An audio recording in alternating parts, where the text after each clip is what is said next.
Baik, di sini saya akan menjawab UTS Kimia Organik. Nomor satu, perhatikan dengan cermat gugus fungsi pada struktur sulfonamida berikut ini. Tetapkan dua gugus fungsi yang Anda pahami dari struktur sulfonamid tersebut. Selanjutnya, pikirkan bagaimana menjadikan sulfonamida bersifat lipofilik sehingga dapat menembus membran biologis. Baik, di sini saya menggunakan jurnal yang berjudul Special Issue Sulfonamides yang sudah terakreditasi Q1.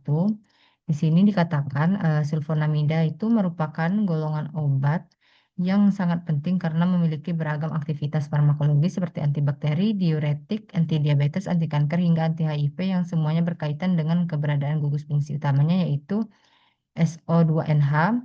Gugus ini memiliki kemampuan untuk berinteraksi dengan berbagai target biologis seperti ion logam, residu asam amino pada protein, serta DNA atau RNA, sehingga memungkinkan sulfonamida menghambat berbagai enzim dari proses biologis.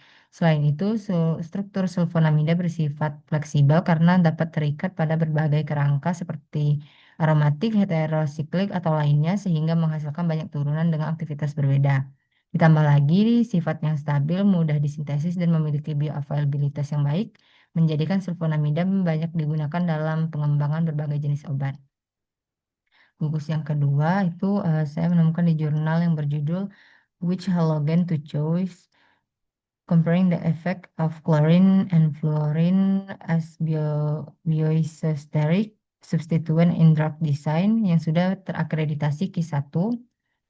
Di sini dikatakan gugus klorin Cl dalam suatu molekul berperan penting dalam meningkatkan interaksi dengan protein melalui beberapa mekanisme sekaligus, yaitu ikatan halogen, interaksi van der Waals, dan efek hidrofobik. Klorin meskipun elektronegatif memiliki daerah bermuatan positif akibat kemampuannya terpolarisasi sehingga dapat berinteraksi dengan atom nukleofilik seperti oksigen, nitrogen, dan atau sulfur pada protein. Dibandingkan fluor, klorin lebih mudah terpolarisasi sehingga membentuk ikatan halogen yang lebih kuat dan stabil. Selain itu, keberadaan klorin meningkatkan lipofilisitas molekul yang memperkuat interaksi hidrofobik dengan lingkungan nonpolar pada protein dan meningkatkan afinitas pengikatan. Interaksi tambahan seperti gaya van der Waals dan kontribusi lemah menyerupai ikatan hidrogen juga turut menstabilkan kompleks obat protein sehingga secara keseluruhan gugus klorin mampu meningkatkan potensi dan kestabilan interaksi biologis suatu senyawa. Selanjutnya untuk nomor 2, jelaskan bagaimana merubah lipofilisitas suatu sediaan obat menjadi lebih hidrofilik sehingga meningkatkan bioavailabilitasnya di dalam tubuh. Berikan contoh konkretnya. Di sini saya menemukan di jurnal yang berjudul Amelioration of Lipophilic Compounds in Regard to Bioavailability as Self-Emulsifying Drugs Delivery System (SEDDS) yang terakreditasi Q1. Di sini dikatakan lipofilisitas yang tinggi pada suatu obat menyebabkan rendahnya kelarutan dalam air sehingga menghambat proses disolusi dan penyerapan di saluran cerna, yang pada akhirnya menurunkan bioavailabilitas. Hal ini dijelaskan untuk mengatasi masalah tersebut, salah satu pendekatan yang digunakan adalah sistem formulasi berbasis lipid seperti Self-Emulsifying Drug Delivery System (SEDDS) yang dapat meningkatkan sifat hidrofilik obat secara efektif tanpa mengubah struktur kimianya. Di sini juga dikatakan dalam sistem ini obat yang awalnya lipofilik akan terdispersi dalam bentuk campuran isotropik yang mengandung minyak dan surfaktan sehingga lebih mudah berinteraksi dengan fase air di saluran cerna.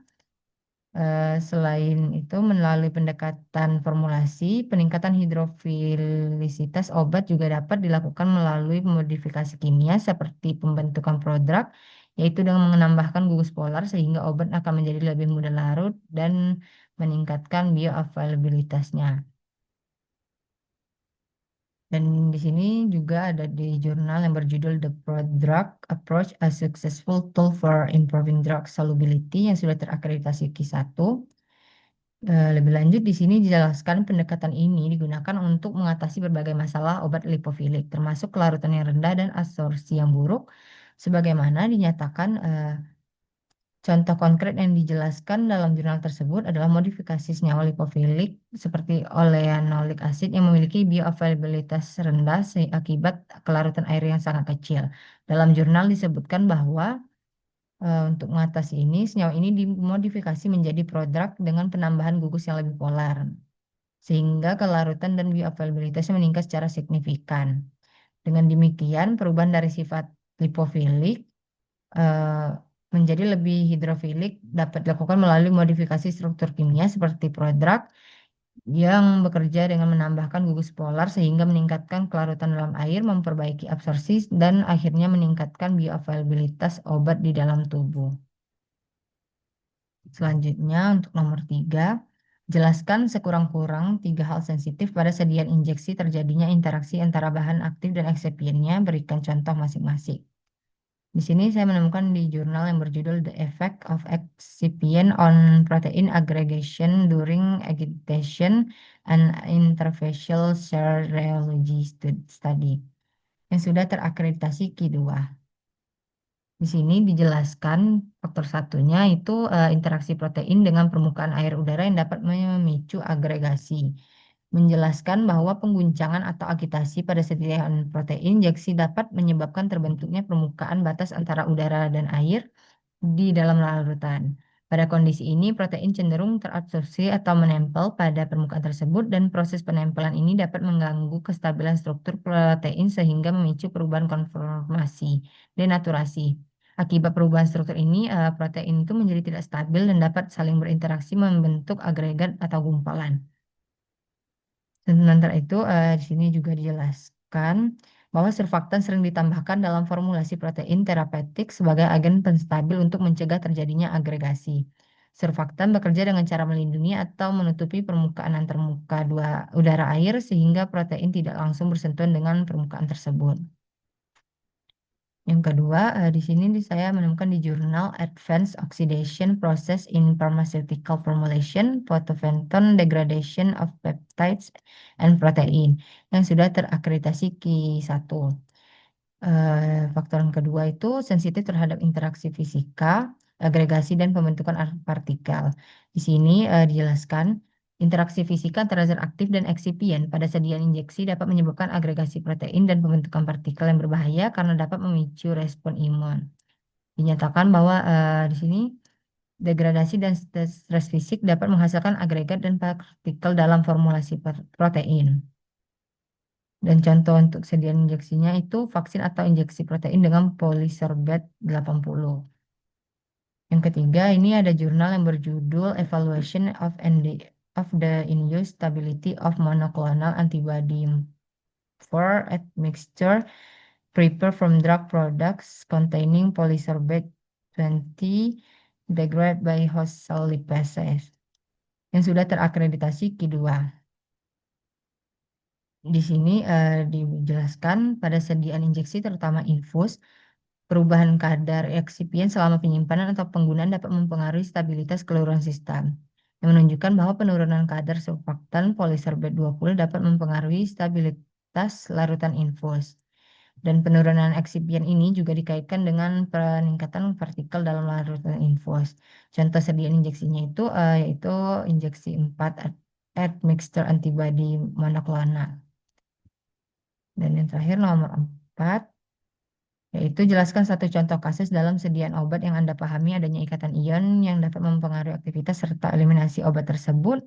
Berikan salah satu contoh konkretnya. Di sini saya menemukan jurnal yang berjudul Renal Drug Transporter and Their Significance in Drug-Drug Interaction yang sudah terakreditasi Q1. Di sini dijelaskan keberadaan muatan hasil dari ionisasi secara langsung mengatur interaksi obat dengan transporter melalui gaya elektrostatik ikatan ion sehingga menentukan jalur eliminasi obat. Selain itu, jika terjadi kompetisi atau hambatan pada transporter tersebut, maka eliminasi obat ini dapat berubah secara signifikan. Dan hal ini pun ditegaskan di sini. Contoh konkret dari fenomena ini adalah interaksi antara probenesid, dan penisilin. Probenesid merupakan obat dengan sifat anionik yang dapat berikatan secara ionik dengan transporter anion organik OAT di ginjal. Ketika diberikan bersamaan, probenesid akan berkompetisi dengan penisilin untuk berikatan dengan transporter tersebut.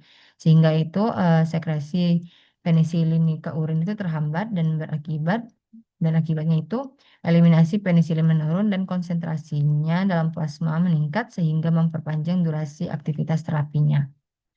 Terima kasih.